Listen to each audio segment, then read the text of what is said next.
Welcome to Business Globe. You are about to watch highlights from Canex 2018. Take a look at a panel discussion on cannabis and the Americas, the global opportunity. Part 2 of 5. It creates distrust. And it's a bit like how we're all trying to exit prohibition.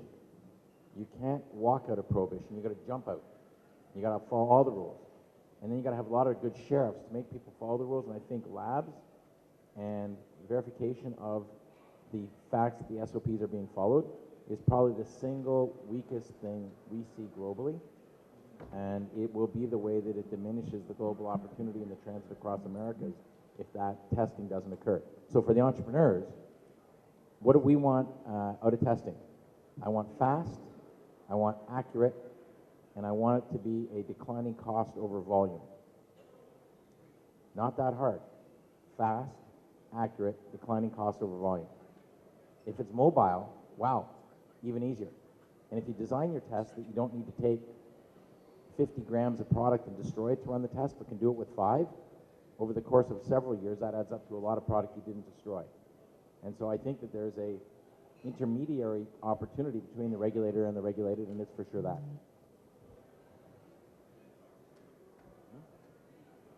Being predictable. No, I wonder if I could put you on the spot. You've been very much featuring this morning, but there's another question I want to test you on.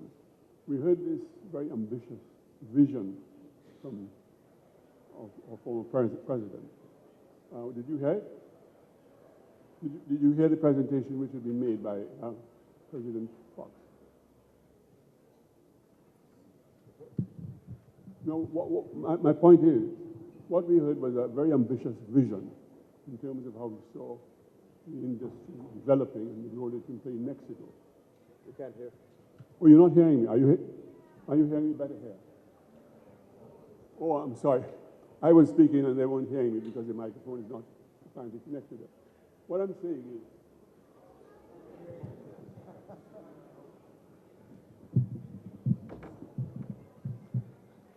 we heard a very ambitious vision. I'll try and lift my voice. We heard a very ambitious vision by President Fox in terms of how he saw the industry developing and the role it could play in this country. And it was very impressive. But I wonder, someone in your role, whether you share that vision, whether you see it as being a practical thing and the steps by which one can pursue that course. Because obviously, if Mexico can go that road, it opens a vista for so many other things in so many other countries. And therefore, if you like, I'd like you to put President Fox on the line in terms of how he sees that vision expanding. Yeah, well, Mr. President, I want him to talk about you. all right. So, you know, I think the vision that you outlined, there are elements that I think will come to fruition as well. I think the way that I look at it personally is that it's still wide open territory. Canada is taking the lead, and they're doing it under a federally regulated system that they're spending a lot of time creating and crafting. Now, there's problems with it, but Canada is exporting around the world, and Bruce his company is the leader in that. So they're becoming a global player, and they're doing it and approaching it the right way. It's not to say it's perfect, but they're doing it at the federal level, and they're allowing their industry to flourish and to become a global player. The United States, on the other hand, is falling behind, as you were saying earlier, and although it's the largest market and generates the most revenue and has the most current business opportunities, it's not a player on the global scene almost at all because of the federal situation. So this is an opportunity for countries that embrace this and entrepreneurs that embrace this to take a lead in a brand new industry that is going to be global. The dominoes will all fall here in the next couple of years. We've had a dozen or so countries legalize in one form or another in just the last year and a half. It's clear where this is going. So with the United States taken out of that picture, for now, countries have an even bigger incentive to capitalize on this, and those that do it right, that take their time, that establish a good infrastructure and regulations, And if they allow exports too, they could, like Colombia is doing, if you're going to embrace this, you might have an opportunity to create something really special in certain countries, whether it's Mexico or Jamaica or Colombia or Germany. So we find those countries that are embracing it the fastest at the highest levels are the ones that have a chance to lead in this new industry globally. And you know, the ones that aren't will likely fall behind, including the United States. And it's anyone's guess as to when that will change in the US, but you know that when that happens, it's going to change the game just because of how big and influential the US is in many areas, rightly or wrongly. That's going to change the landscape. So now is your chance to get involved. And that's kind of the vision I see playing out now. You have a buffer right now to fend off some of this big corporate mentality that the US is known for. So that's kind of where I see it. And so we're aligned in some ways on the vision. Let me a little bit.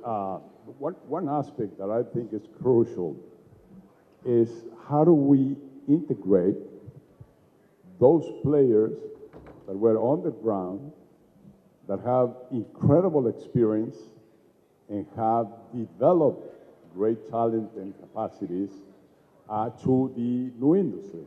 And that's happening in a natural way. What I see on the markets that I visit after I did my first conferences time ago, I see that people is being integrated into the new industry by themselves.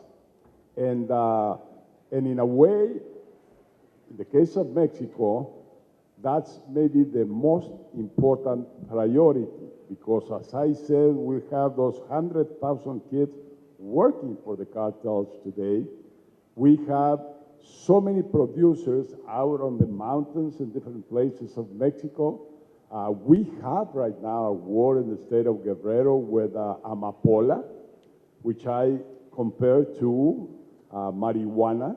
Amapola is a beautiful flower, as beautiful as marijuana, but has been controlled by the criminals, by the bad hombres, like Trump described. And they're making terrible use of it. In the state of Guerrero, where the great port of Acapulco, the great resort place of Acapulco, worldwide known, every day we get 20, 40, 50 killed in fighting for the source, the production, fighting for the flower. And I'm sure somebody using wisdom can come up, and this should be Mexican government to conform a corporation to go and buy every single flower of amapola produced, process it, get the morphine, the heroin for medical use, which is fantastic for medical use. It's used in all hospitals around the world, and then you make the same transformation that we are doing here. So social responsibility, I think, is a key ingredient that must be integrated into the strategy. And it's working pretty well in some places, and I'm sure if we work together, the industry will move under those guidelines to make sure that it's a very positive, high-impact industry to the future. Yeah, and just quickly, one of the things on that note that we've seen is it's hard to meld those two. It's hard to effectively bring the people who have been doing this on the black market or illegally and give them opportunities in the regulated industry. And what we've seen in like the United States is increasingly as the industry grows, those people are getting pushed out. And they were the backbone and took all the risks initially. But I think countries that can find a way to merge those people into the business side effectively would be a great thing, but it's hit or miss. Canada's struggling with that too, where some of the original players are now kind of getting run over by the bigger companies like Bruce's. Yeah, and just so the audience knows, I'm speaking very little now because I'm also playing the same room at 1 o'clock, and I have videos and pictures and a microphone where I get to talk the whole time.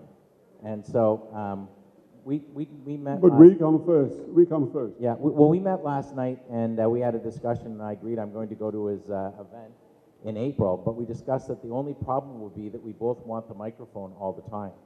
And so we're going to work through that. But I'll let you guys discuss. But let me ask you a question, Bruce. You represent a huge, a mammoth corporation.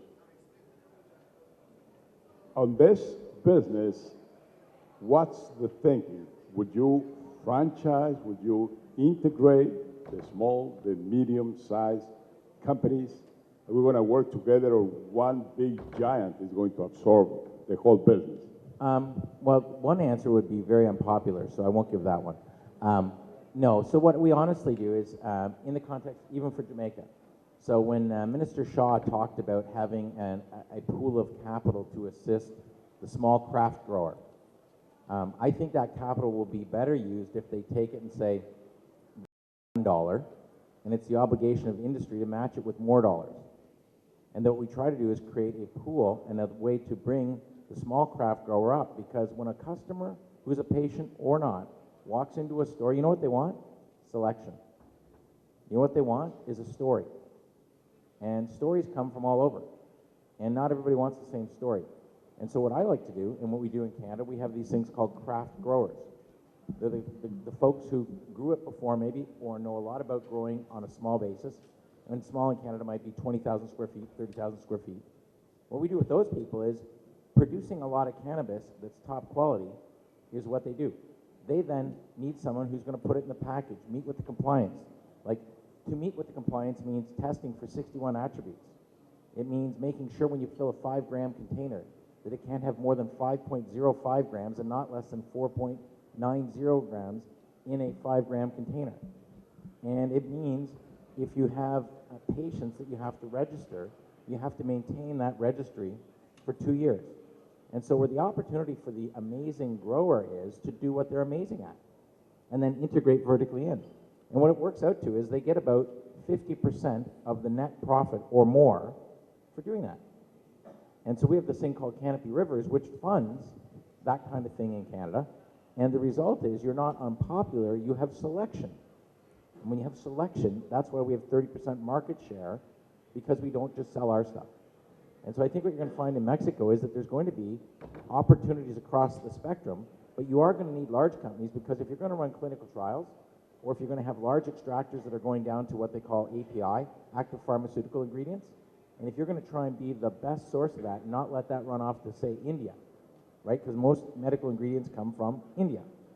Your opportunity might be to be that, but you're going to need larger companies at the top of that capital spectrum, and you're going to have all kinds of opportunities around it.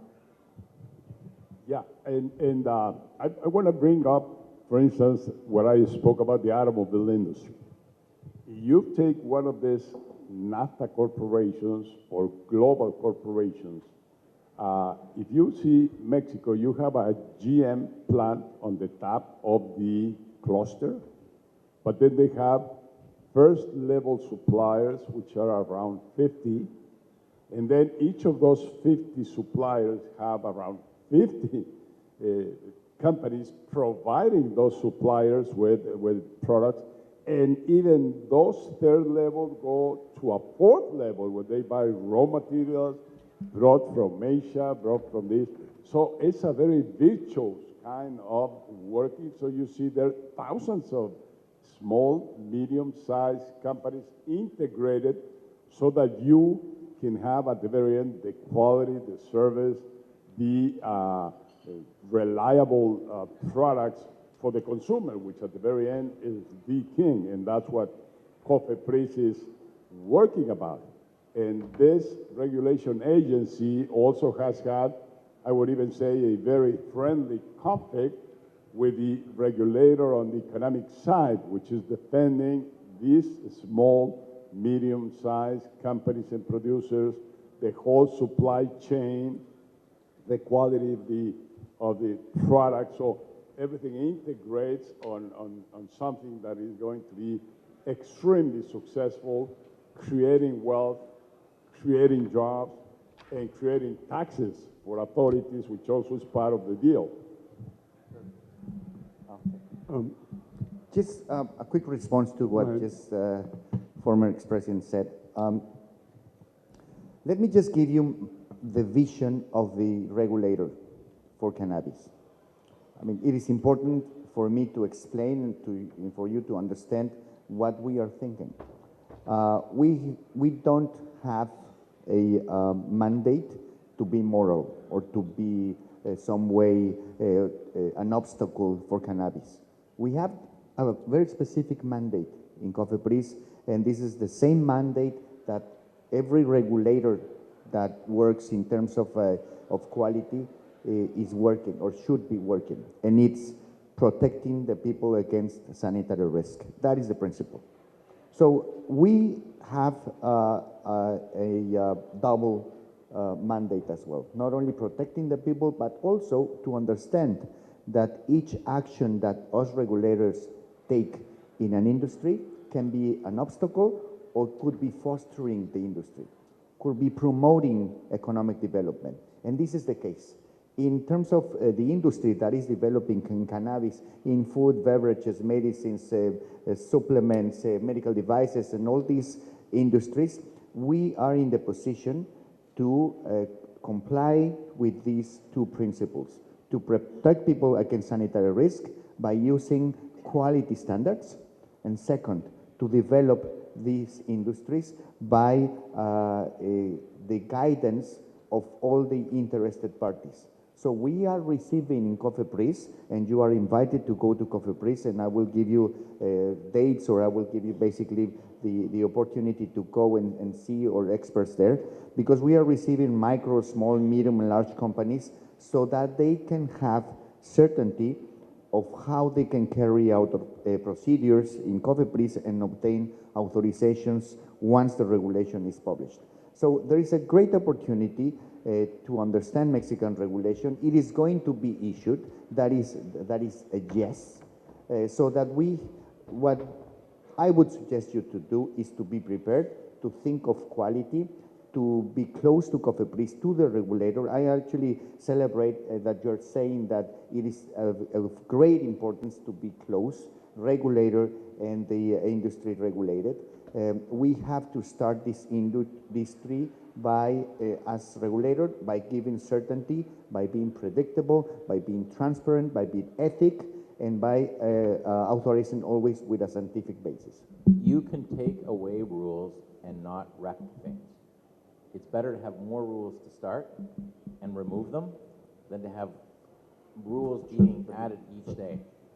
And so stack the rules up.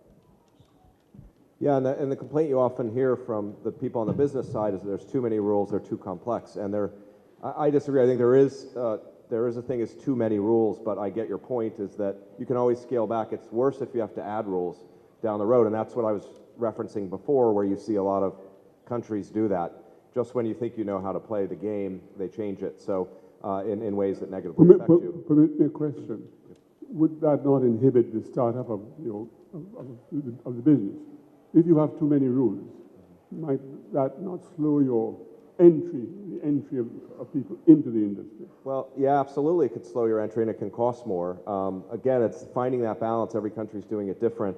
But I think you have to understand that if the country gets it wrong the first time around, it not only disrupts the industry more than spending a lot of time in the beginning, but it also, look, this industry is still under the microscope around the world. So if it's not done well the first time around, that reflects poorly on the entire industry and presents a setback. So yeah, I do think there is a thing as too many rules, especially if you're a smaller player and you don't have a lot of money.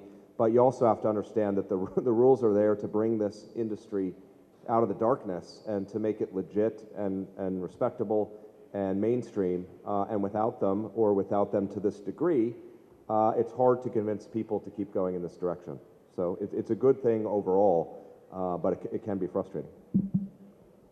Now, while we have a brief pause, let me ask a simple question. If there's anyone in the audience, or maybe 1, 2, 3, 4, 5 people in the audience, who may be thinking of getting into the business and who would like the benefit of the wisdom sitting at the top table to respond to questions, could I ask for 5, 1 from this half, 1 from the other half, and 3 from that side? coming from here, first, would you start? Let's say I'll make an arbitrary decision.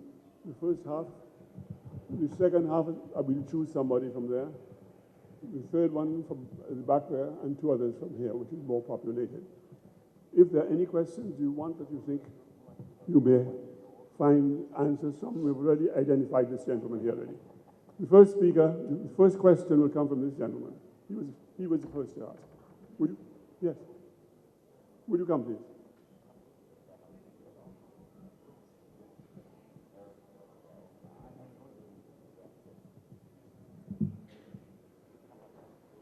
Oh, okay.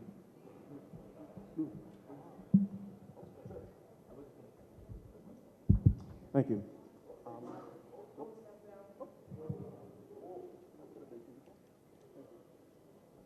Thank you very much. Panel, a very good discussion. I had the distinct pleasure of serving on a panel yesterday, the capital markets panel, and very good response from the audience. Now, Chris, you said something that I thought was very interesting. You said that when you're having the discussion about whether or not the United States are falling behind. Okay, so is that better? Okay. So when you mentioned in the discussion about whether or not the United States was falling behind, you also mentioned that any country that has good regulations and a solid infrastructure, business infrastructure, can start to really capture this industry. One of the problems that the industry is facing here in Jamaica, the CLAs, they're putting in fairly good infrastructure. There's some really good business people down here. But one of the problems that we're facing is the banking situation, which is something that has nothing to do with the infrastructure here. It has nothing to do, with the corporate environment here. That's something that's forced on the cannabis industry in Jamaica, okay? In effect, it's the equivalent of our wall, that's been imposed by the United States, okay? And we have no way, of getting, around or over through that wall, okay? So I wonder if the panel could make, any comments on, how you see this potential issue in terms of the United States, being able to really govern and manage the banking relationships here in Jamaica to effectively exclude, cannabis participants from the international markets or even from the local markets here in Jamaica. So we put a press release out about 4 weeks ago that said a company in America wanted to give us about $5 billion Canadian, which is kind of a shocking headline. But if you read all the way to the bottom, you know where the money is being organized from? Bank of America. And you know who helped them organize it? Goldman Sachs. So rejoice, because that's the first time I've seen those names in a press release talking about cannabis and money. And so I think what it means is that if you jump out of prohibition and you stay on side with what they call AML, anti-money laundering, and if we can take that little crack and wiggle it a bit and make it so that one company, the first company, better be my company,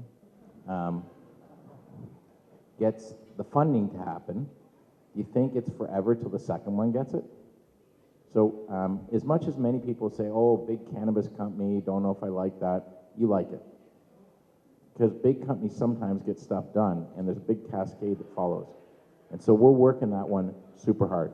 Second thing is, there's some Canadian banks that have bank machines all over this island.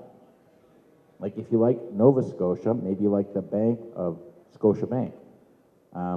If we meet the AML standards for them, that is not an American bank. And so I think you're going to find that this AML, get a couple accounts, get a few things going, is actually going to open it up for everybody. And I bet it's not, it might be a Christmas present we get. So I'm not talking about years away. I think it's like a Christmas present kind of thing. Yeah, I'd say something's going to change really soon. I think it has to.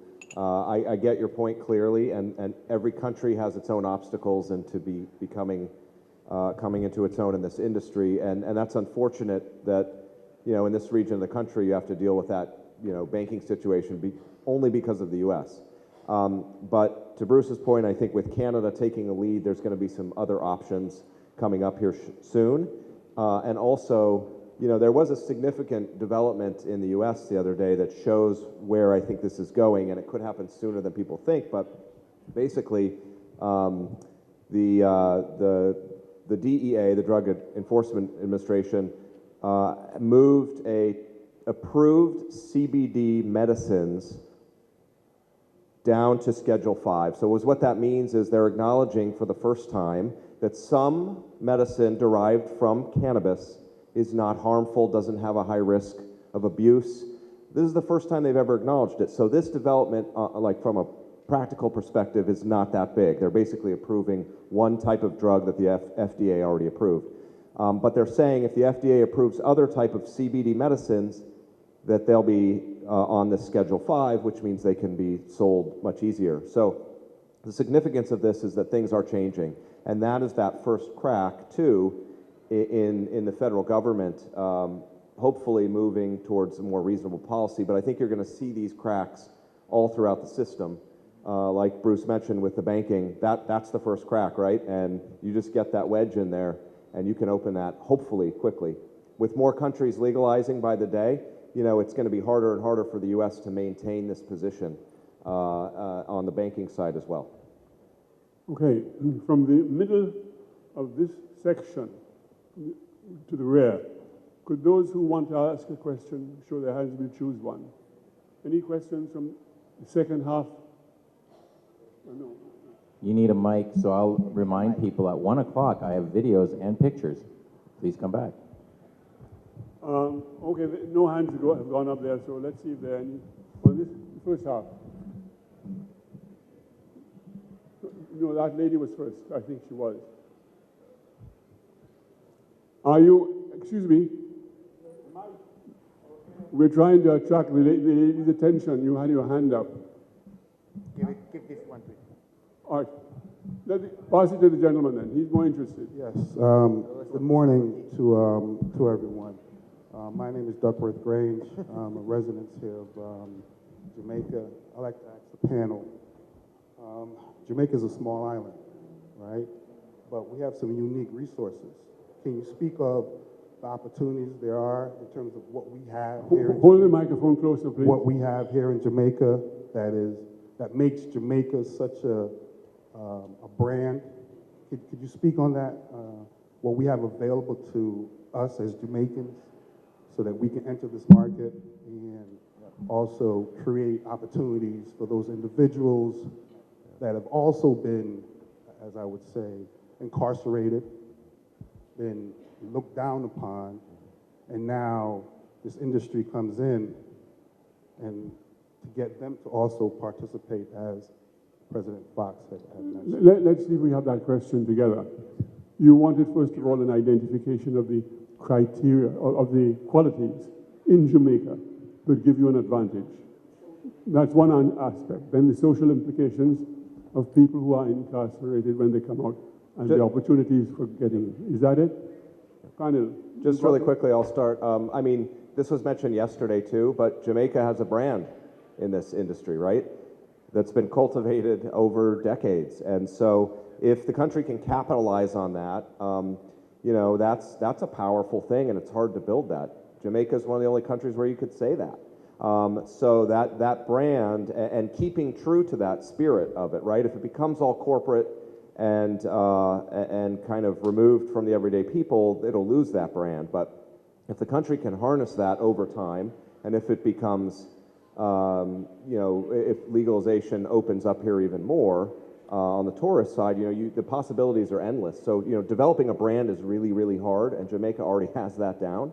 So I'd say that's one beneficial aspect, and then the climate too, and the built-in experience of growing here. Some countries don't have it to this level. So those are my base thoughts on what's unique about Jamaica to capitalize in this industry. And then you might take some solace in the comment made by Mr. Walker, I think it is your minister earlier. Remember his saying, ganja is not the problem for Jamaica, it is part of the solution. So that's giving weight some strength to what has been said. So I think you have between, 4.2 and 5 million tourists who come here a year, depending on what happens in hurricanes elsewhere, right? That's the best week of the year for those people. We could make it better, and we could tie it to a brand. You have a goal, I think, to have 5% GDP over the next 4 years as growth, which means you're focused on economic outcomes. So that alignment should turn into a platform that I think creates a rapid growth opportunity. The CLA has been around to see everybody, so you're starting to have good governance SOPs. So you actually, I think, have the infrastructure and the demand, not just the brand. And part of the last time I was here, I was kind of pushing people to go a little faster, not the CLA, but some of the politicians, Ministry of Health. And I was saying, you know, if you go slower, you're going to have to tell your grandchildren that, in fact, no, we never grew cannabis in Jamaica. It's always been grown in Antigua, because they're going to get ahead of you or pick another island. And I think that bothered some of the people, and it was intended to, because Jamaica was in the top 5 first movers. And so what I think is you have an early start and you're catching up again, but I think you're catching up because you actually have a focus on the economy. And so we really like what's happening here, because I'm seeing regulation and interests of the government aligned. Yeah, if any country was ripe for this industry, it's Jamaica in many ways. It really is. We take our final question now. There was a lady across there who had a hand up. No, the lady behind you with shades. Did you have your hand up? I did. Hi, I'm Vicky with Global Extracts. My question was regarding the Schedule A, the Schedule 5 movement of the CBD from Schedule 1 to Schedule 5, but you answered the question. So I guess my question then, my second question would be, you've talked a little bit about importation to Mexico, but how difficult or easy is it to import cannabinoid CBD products into Jamaica? Thank you. Now, panel, that's a tough one for you. Okay, I believe the question. Thanks for watching Business Globe.